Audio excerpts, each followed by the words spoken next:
श्रीमद्भगवद्गीता अथ अष्टमोऽध्यायः अक्षरब्रह्मयोग। अर्जुन उवाच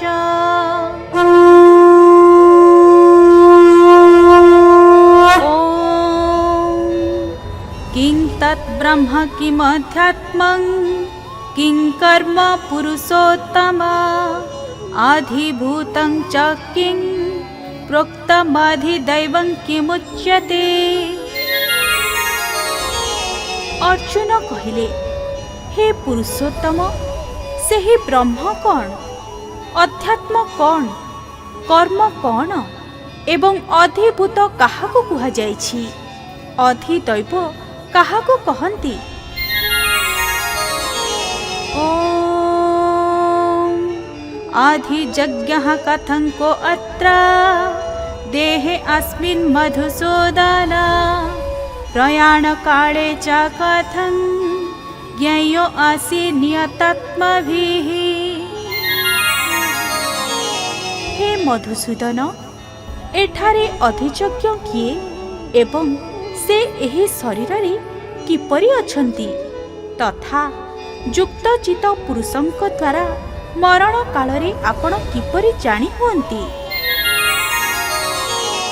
श्री भगवानुवाच ओम अक्षरं ब्रह्म परमं स्वभाव अध्यात्ममुच्यते भूतो भावो भवकरो विसर्गः कर्म संगीतः। श्री भगवान कहिले, परम अक्षर हेउछि ब्रह्म। स्वभाव बा निजर स्वरूप अर्थात जीवात्मा को अध्यात्म बोला जाए तथा प्राणी माननको भाव उत्पन्न करुथिबा विसर्ग अर्थात त्याग ही कर्म बोली कथित हुए। ओम आधिभूतं क्षरो भावः पुरुषश्चाधिदैवतम् आधिजज्ञो अहमेवात्र देहे देहभृतं वर। उत्पत्ति विनाशशील समस्त पदार्थ हेउछि अधिभूत, हिरण्यमय पुरुष हेउछन्ति अधिदैव। हे नरश्रेष्ठ अर्जुन, एही शरीर रे मु वासुदेव ही अंतर्यामी रूपरे अधिजज्ञ अटे। ओम अंतकाले च मामेव स्मरन् मुक्त्वा कळेबरम् जाह प्रयाति समभावं जाति नास्त्यत्र संशयः।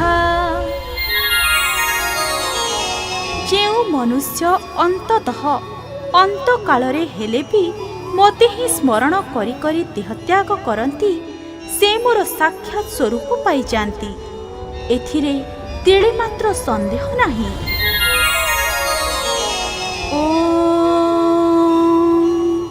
जं जं वापि स्मरन् भावं त्यजन्ते कळेबरं तं तमेवैति कौन्तेय सदा तभाव भावितः।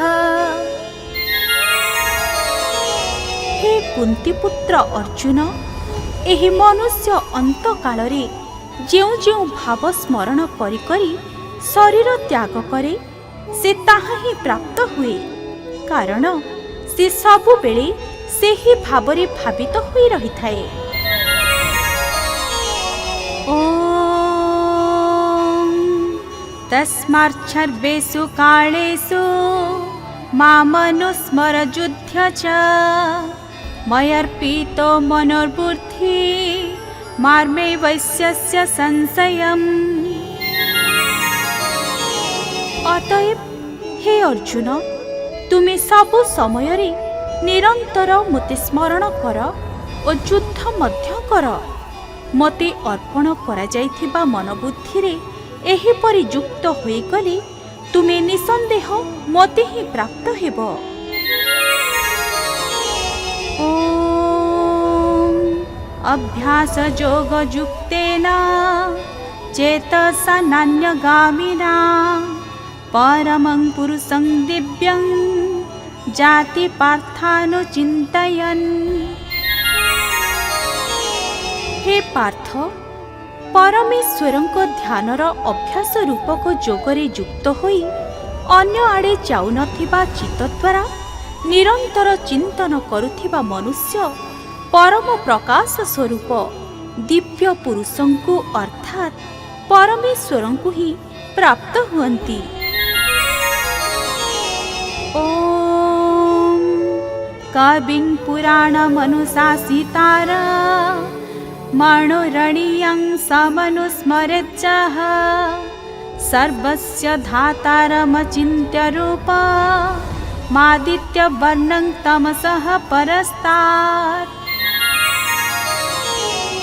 ଯେଉଁ ପୁରୁଷ ସର୍ବଜ୍ଞ ଅନାଦି ସର୍ବନିୟନ୍ତା ସୂକ୍ଷ୍ମାତି ସୂକ୍ଷ୍ମ ସମସ୍ତଙ୍କର ଧାରଣ ପୋଷଣ କର୍ତ୍ତା ଅଚିନ୍ତ୍ୟ ସ୍ୱରୂପ ସୂର୍ଯ୍ୟ ସଦୃଶ୍ୟ ନିତ୍ୟ ଚେତନ ପ୍ରକାଶ ରୂପ ଓ ଅବିଦ୍ୟାରୁ ସମ୍ପୂର୍ଣ୍ଣ ଅତୀତ ଶୁଦ୍ଧ ସଚିଦାନନ୍ଦ ଘନ ପରମେଶ୍ୱରଙ୍କୁ ସ୍ମରଣ କରନ୍ତି।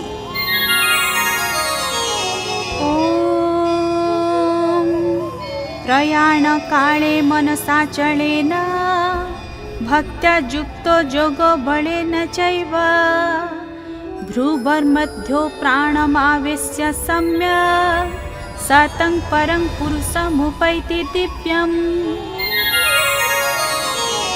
ସେହି ଭକ୍ତିଯୁକ୍ତ ପୁରୁଷ ଅନ୍ତ କାଳରେ ମଧ୍ୟ ଯୋଗ ବଳରେ ଦୁଇ ଭ୍ରୁଲତାର ମଧ୍ୟବର୍ତ୍ତୀ ସ୍ଥାନରେ ପ୍ରାଣକୁ ଭଲ ରୂପେ ସ୍ଥାପନ କରି ନିଶ୍ଚଳ ମନରେ ସ୍ମରଣ କରି କରି ସେହି ଦିବ୍ୟ ରୂପ ପରମ ପୁରୁଷ ପରମାତ୍ମାଙ୍କୁ ହିଁ ପ୍ରାପ୍ତ ହୁଅନ୍ତି।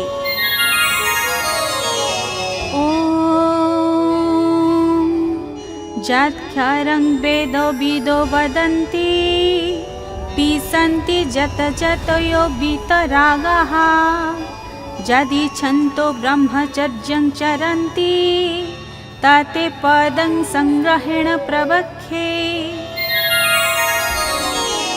ବେଦଜ୍ଞ ବିଦ୍ୱାନମାନେ ଯେଉଁ ସଚିଦାନନ୍ଦ ଘନ ରୂପକ ପରମ ପଦକୁ ଅବିନାଶୀ ବୋଲି କହନ୍ତି, ଆସକ୍ତି ଶୂନ୍ୟ ଯତ୍ନଶୀଳ ସନ୍ନ୍ୟାସୀ ମହାତ୍ମାମାନେ ଯାହାଙ୍କଠାରେ ପ୍ରବେଶ କରନ୍ତି ଏବଂ ଯେଉଁ ପରମ ପଦ ଚାହୁଁଥିବା ବ୍ରହ୍ମଚାରୀମାନେ ବ୍ରହ୍ମଚର୍ଯ୍ୟ ଆଚରଣ କରନ୍ତି, ସେହି ପରମ ପଦ ବିଷୟ ମୁଁ ତୁମକୁ ସଂକ୍ଷେପରେ କହିବି।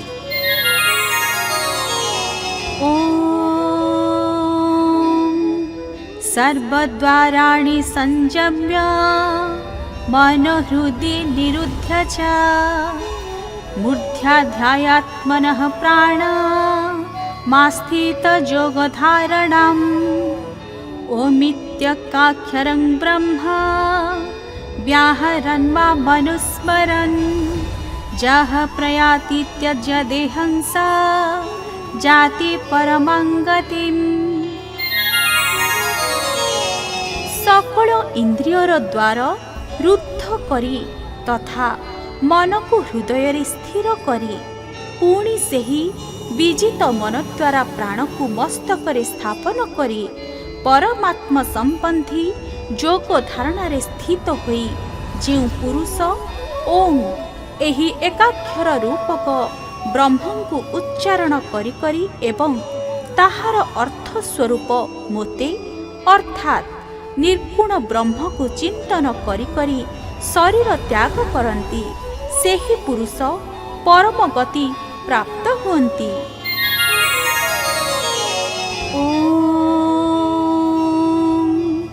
अनन्य चेतः सततं जो मां स्मरति नित्यशः तस्याहं सुलभः पार्थ नित्ययुक्तस्य योगिनः।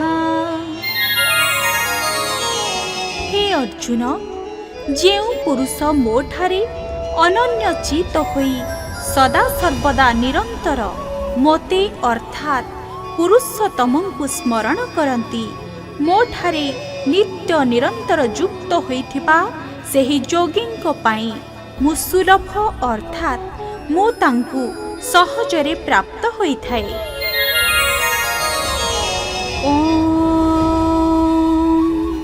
ମାମୁପେତ୍ୟ ପୁନର୍ଜନ୍ମ ଦୁଃଖାଳୟମ ଶାଶ୍ୱତମ୍ ନାପ୍ନୁବନ୍ତି ମହାତ୍ମାନଃ ସଂସିଦ୍ଧିଂ ପରମାଂ ଗତାଃ। ପରମ ସିଦ୍ଧି ପ୍ରାପ୍ତ ମହାତ୍ମା ମାନେ ମୋତେ ପ୍ରାପ୍ତ ହୋଇ ଦୁଃଖର ଗୃହ ରୂପକ କ୍ଷଣଭଙ୍ଗୁର ପୁନର୍ଜନ୍ମ ପ୍ରାପ୍ତ ହୁଅନ୍ତି ନାହିଁ।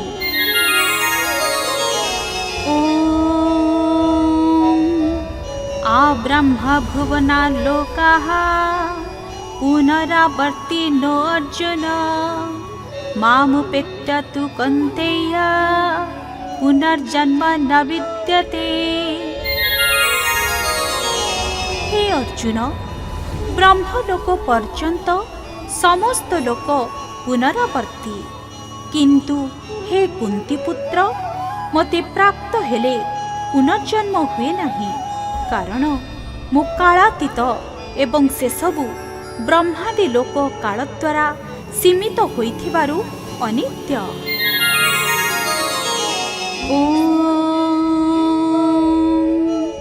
ସହସ୍ରଯୁଗ ପର୍ଯ୍ୟନ୍ତ ମହର୍ଯତ୍ ବ୍ରହ୍ମଣ ବିଦୁଃ ରାତ୍ରିଂ ଯୁଗ ସହସ୍ରାନ୍ତାଂ ते अहोरात्र विदो जनाः।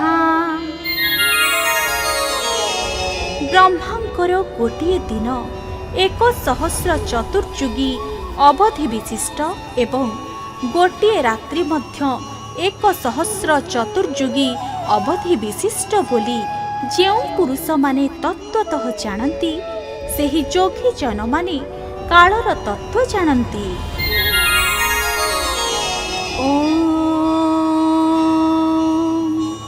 अव्यक्ताद्व्यक्तयः सर्वाः प्रभवन्त्यः रागमे रात्र्यागमे प्रलीयन्ते तत्रैवाव्यक्तसंज्ञके।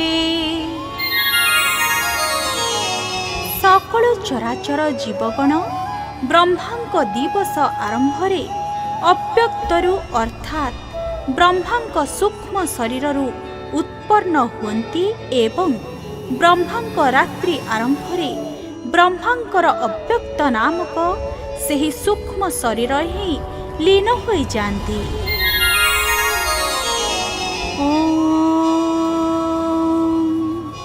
भूतग्रामः स एवायं भूत्वा भूत्वा प्रलीयते रात्र्यागमे अवसः पार्थ प्रभवत्यः रागमे।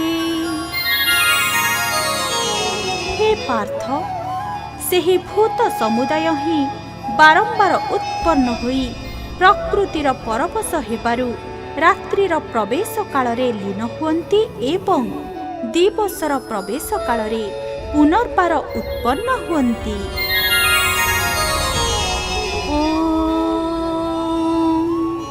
परस्तस्मात् भाव अन्य अव्यक्तो अव्यक्ताश्चनातनः जाः स सर्वेषु भूतेषु नश्यश्चु न विनश्यति। उक्त अव्यक्त ठारु मध्य जेउ अतिश्रेष्ठ अर्थात जेउ विलक्षण सनातन अव्यक्त भाव अछंती सेही परम दिव्य पुरुष सकल चराचर प्राणी नष्ट होइगले मध्य नष्ट हुअन्ति नाही।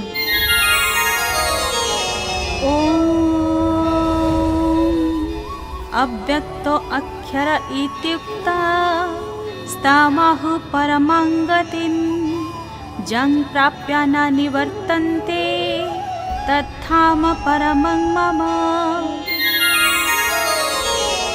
जेउ अव्यक्त को अक्षर बोली कहा जायछि सेही अक्षर नामक अव्यक्त भाव को परम गति कहन्ति तथा जो सनातन अव्यक्त भाव प्राप्त हेले मनुष्य आउ फेरी आसे नहीं ताहा मोर परम धाम अटे।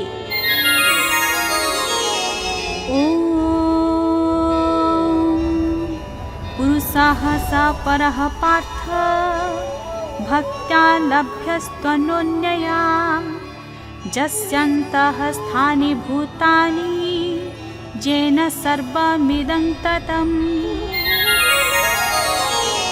हे पार्थ, जो परमात्मा अंतर्गत होई सकल जीव अछंती एवं जो सचिदानंद घन परमात्मा द्वारा एही समग्र जगत परिपूर्ण सेही सनातन अव्यक्त परम पुरुष अनन्य भक्ति द्वारा ही प्राप्त होई पारंती।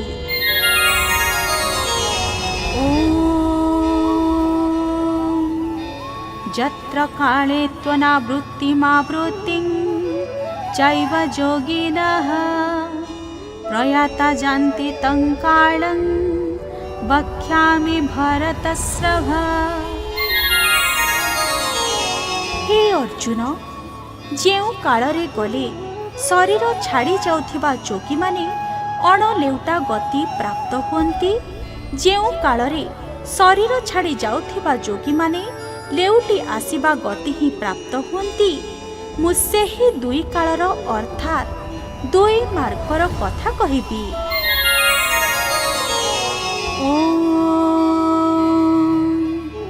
अग्निज्योतिरः शुक्लः षण्मासा उत्तरायणं तत्र प्रयाता गच्छन्ति ब्रह्मविदो जनाः। जेउ मार्गरे ज्योतिर्मय अग्निर अभिमानी देवता, दिनर अभिमानी देवता, शुक्ल पक्षर अभिमानी देवता और उत्तरायण 6 मासर अभिमानी देवता अछंती, मृत्यु परे सेही मार्गरे जाइथिबा ब्रह्मवेता जोगी माने सेही देवता मानक द्वारा क्रमान्वୟରେ नियाजाई ब्रह्म को प्राप्त हुअन्ति।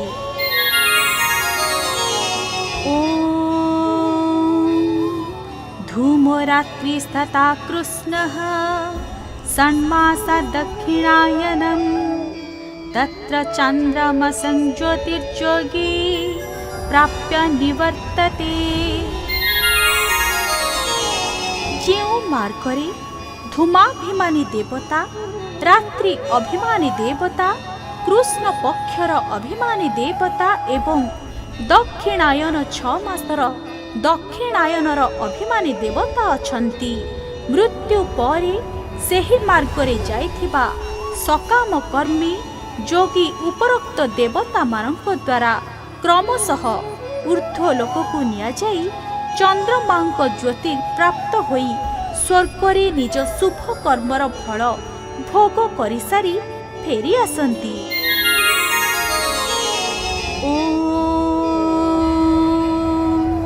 शुक्ल कृष्णे गति हैते जगतः शाश्वते मते एकया जात्यनावृत्ति मन्यया वर्तते पुनः।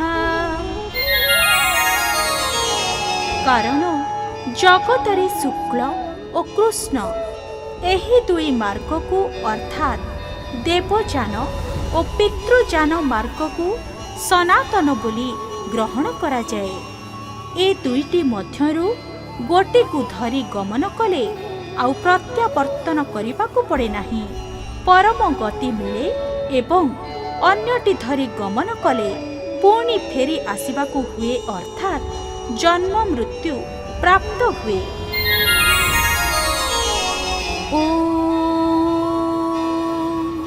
नैते श्रुति पार्थ जानन् योगी मुह्यति कश्चन तस्मात् छद्वेषु कालेषु योगयुक्तो भवार्जुन।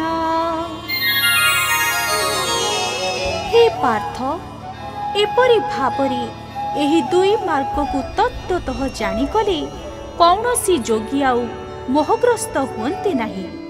तेणु हे अर्जुन, तुमे सर्वदा समबुद्धि रूपक जोगरे युक्त हुओ अर्थात निरंतर मोर प्राप्ति पाई साधनारत हुओ।